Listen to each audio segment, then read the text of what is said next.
camp in Thailand, it was actually in a house, yeah. Captain Nora had one house, and the fighters actually lived in another house, which was more or less just across, across the street. They lived outside Bangkok. All round ability, and that's not only just the kicking and punching. Personality is important. You'll find most of the Thai fighters have a what you call a gentle side. They have a gentleman side to themselves. Yeah.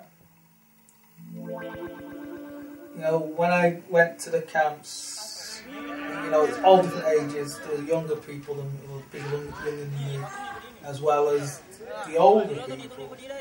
There was a balance in the camp. Everyone knew, and even though I couldn't speak Thai, and not many of them could speak English, you understood there was a way. The communication was easy. Yeah.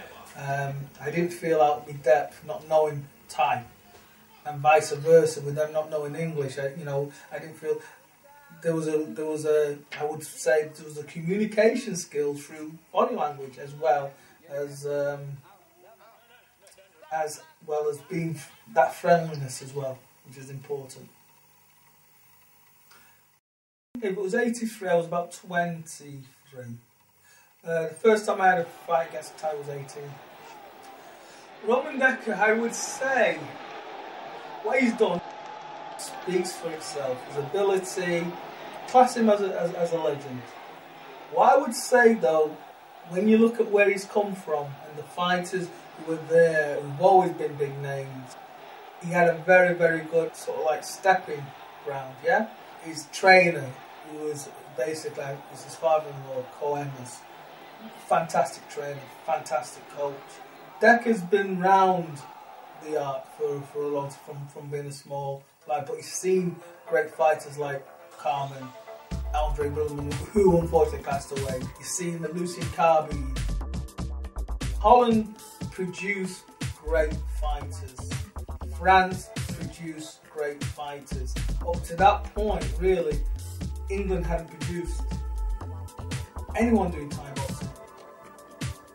A couple of my friends who trained with Master Toddy, like called Andy Arup and Mark Hadfield, they were the first people I know who went over to Thailand to train with the Thais from Master Toddy. It was like, at the time, I don't think there was much coverage on it. I came back to England and I was really, that knowledge, I was on top of the game.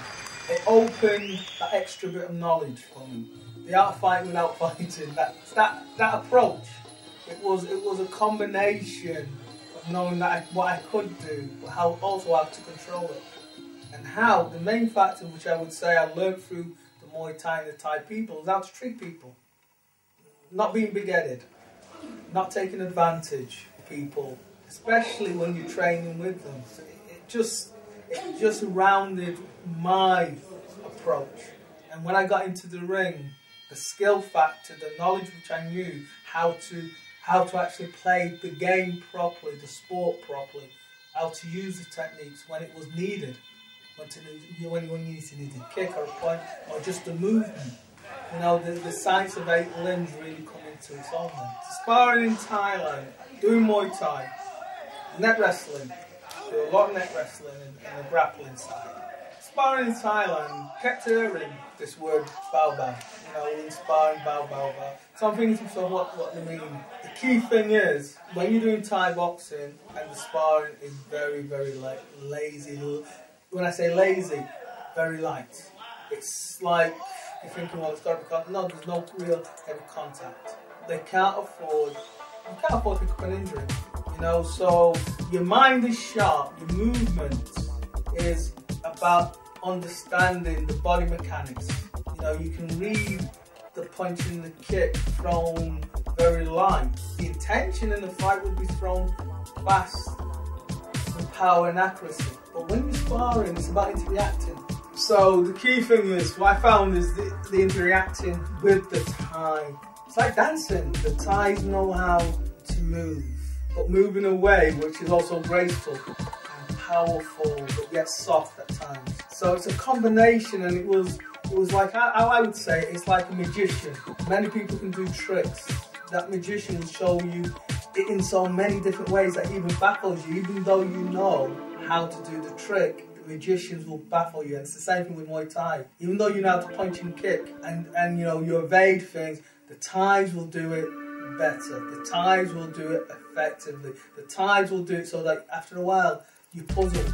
And that's the key thing. I've noticed when I was fighting in the European way, it was about blasting and hitting hard. And I've seen the top fighters coming to Europe, and the European will go out there in the first 3 rounds, try and hit them as hard as they can. And the Thais will absorb the movement and technique and approach.